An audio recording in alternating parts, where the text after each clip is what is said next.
Hi all, this is Allmighty and welcome to this video. In this video we are going to be talking about something new. So today I'm starting a new series called Stories About Masters. And yeah, what is it exactly? So essentially Stories About Masters is going to be a new series which features one master. In this case, as you can probably guess, is Jose Raúl Capablanca. And through not a couple of videos, but many and many videos, I'm going to taking you through some kind of a journey. So showing games for that particular person, talking about the history behind the games, history about that person, yeah. And let's say taking you through a life of a chess grandmaster. And I hope you will enjoy it. So let's start with Jose Raúl Capablanca.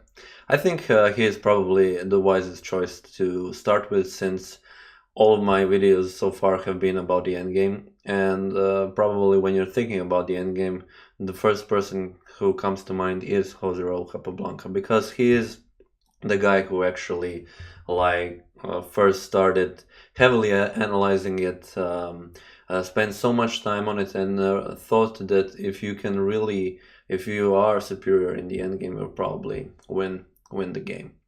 So okay, Jose Raúl Capablanca, third chess world champion from 1921 to 1927, was a Cuban chess player. So he was born in 1888, and as a very young boy he started playing chess. So the story goes that when he was 4 years old, he actually just looked at his father playing against people, and just by watching the pieces move, he could learn how to play the game, which is in itself a very good pointer that he is some kind of a chess prodigy. So after that, his father played against random people, and he actually at one point, the story goes that he saw his father move a knight from one white square to another, which actually led him then later to tell his father that he is a cheat, which is kind of a silly thing to say to your father, but yeah, he actually took him aside, set up the whole position, and showed him his mistake. So yeah, pretty good thing to do when you're 4 years old, you know. So besides that, in 1892, Havana was a place where a match between Steinitz and Chigorin was held. So that is also an event that influenced Capablanca a great deal to play chess in general. So yeah, he started playing chess, but had to leave Cuba for some time. But then he got back when he was 11 years old, and in 1899, when he was 11, there was actually a blindfold exhibition held by Harry Pillsbury, a very strong master at that time. He played against 16 people blindfolded, simultaneous exhibition. And you can only imagine, like Capablanca as such a young boy, seeing this guy playing against all of these people at the same time and not even using the pieces. So what is this sorcery exactly? You know, and this is something that actually guided him even more into chess. After that, he just played and played, and now we come to this point in time, which I am going to talk to you about. Corzo versus Capablanca. So Juan Corzo was considered to be the strongest player in Cuba at that time, 1901. And because of that, a match was arranged between him and Capablanca. So the match was an exhibition. Some people consider it like being like for the champion of Cuba, but it was actually an exhibition which was going to play like who first comes to the fourth win actually wins the match. The draws wouldn't count, so you couldn't just win one game and then draw all the rest and you're a winner. You have to actually win 4 games. And Capablanca didn't really start it good, so he actually lost first 2 games, and after that he drew the third, and he actually figured out that he can analyze the games and he could pinpoint the weaknesses of the enemy, of the opponent, and that really helped him in the rest of the match. So he went on and win the fourth game, and yeah, that's how the story goes. This match is actually the eighth game. This match is actually the eighth game of the whole match, And in this match, in this game, you can actually see why everybody considered Capablanca being a chess genius at a really young age. So okay, this is pretty much it for the introduction part. Let's get to the game. Okay, so this is how it goes. e4, e5, knight to c3. So this is a Vienna game. Something that isn't played that much nowadays by the players at the top. I mean, I've seen some games by Ivanchuk, Carlsen, Nakamura, but yeah, they aren't played that often. Black continues, so Capablanca with knight to c6 and f4. And this is a line which actually isn't played anymore. I mean, some people can play it mainly in blitz. Doesn't make sense to play it in a real game since it isn't considered good for white. The reason actually Corzo played f4, he wanted to play a gambit because he considered, I mean, he was a good tactician and everything, and he said that he considered playing gambits is good against weaker players because they actually might make a mistake. But unfortunately for Corzo, this young guy won't make a mistake in this game. He takes on f4 and knight to f3, a standard line in this gambit, and now g5. G5 it is the best move to play here to actually protect this pawn after d4 so that the bishop cannot take on f4. And actually you wanna, let's say, bishop g7 or something develop. But white attacks immediately, tries to undermine the g5 pawn, and you have to push g4 now. It is the best move, and Capablanca plays it. But for example, I wanted to show you if you play h6 here, white can just take. And if you take, then rook to h8.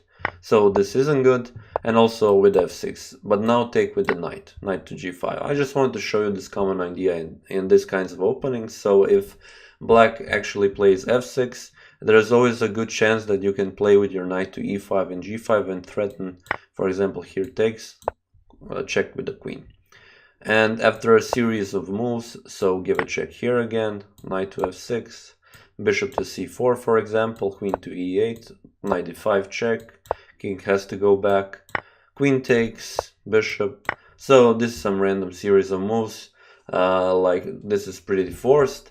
And essentially, yeah, now you're also threatening on c7, black has to play d6. Essentially, white is much better here. Yeah, so you definitely don't want to defend on g5, you want to push. So let's get back to it. So after h4, Capablanca played g4. So knight to g5 and now h6. And h6 is played because this knight doesn't have anywhere to go. He's essentially trapped, and the best move is to take on f7. And this is also a line in the gambit where you have actually sacrifice a piece. And now in this situation, white wants to develop really fast, and especially if he can develop with the tempo, because in that way he can attack the black king as soon as possible. On the other hand, black also wants to relieve the tension a bit. The thing is, he has to put the pieces in front of his king for defense, because the pawns are already in front, and yeah, that could be a problem. But then again, he is a piece up, so something is working into his favor. Black is better here, but he still needs to play this game. So d4, a natural move. So we want to put this bishop, open it so he can take on f4, and Capablanca now plays d5. An interesting moment in the game, since after the game, Corzo actually talked to Capablanca and told him that d6 is actually the preferred move, because in those days the opening said that you should play d6 in this situation. But okay, Capablanca wanted to try d5, and now Corzo makes the first mistake. He takes d5, and that is a mistake. I will show you how the game went. A better move was actually to take on f4, but after a series of exchanges, so now with the tempo development, king to g6 and take on e4, actually black can exchange the queens, and I mean, now it's in an equal position, but white is a piece down and he has to really force it now, and not to be too slow, let's say. So not that good of a player probably wouldn't win this game with white.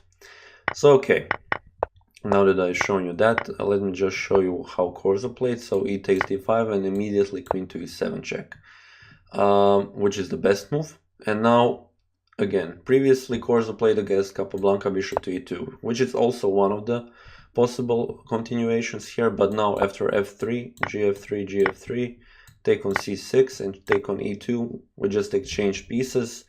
I mean, black king is now wide open, but then again, white king is also in the center. So in a sense, this is not good for white, and black is much better here. So okay, that's something he played before, but now he actually heard from somebody that king to f2 is a much better move, and then he can actually go to attack sooner. But Capablanca actually prepared for this. So he plays g3, absolute best move. King has to go into the corner, and now this will be a common theme throughout the game. King is in the corner and he has nowhere else to move. And you just take knight takes on d4. The best move here. Queen takes the knight, attacking the rook, but queen to c5 is the move. In this situation, you cannot take the queen because bishop to c5 is checking this king, and the only move you can move is bishop to e3, and this is checkmate. So you have to think of another way how to actually protect the queen so you don't lose it. And Corzo played a good move, knight to e2. Now Capablanca doesn't stop. He continues with the attack. Queen to b6. It continues with the attack in a way because the threat is put the bishop on c5. So for example, if we take on f4, which is probably something that white would want to do, but the thing is Capablanca won't let him do it in the entire game. Bishop c5 in this case, and you lose the queen. So you cannot take on f4, you have to take the queen. And a takes b6, which is the queen. And now again, bishop to c5 is a threat. You cannot take on f4 because now, yeah, again, the same idea.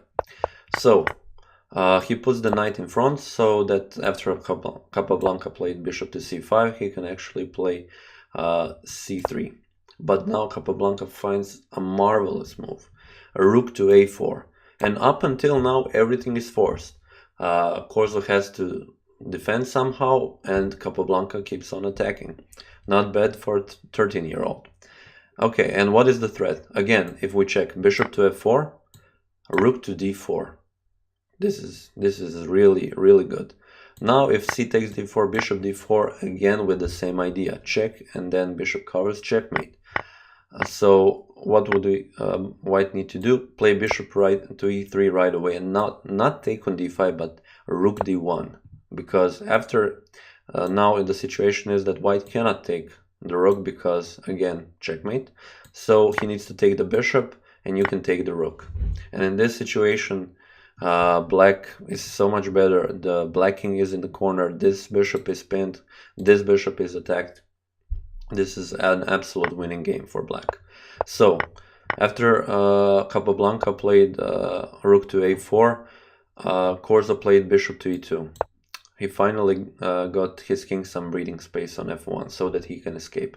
But now Capablanca can take on d4, white takes, and rook takes on d4, and now you are defending the f4 pawn so that black cannot develop this bishop, and you're also attacking the d5 pawn.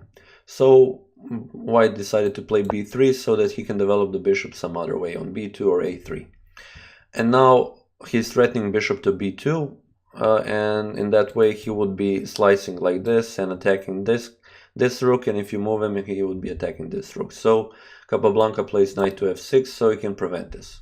And now, again, a mistake from Corzo, bishop to b2, and now you shouldn't take on d5 because there is a much better move, which is rook to d2.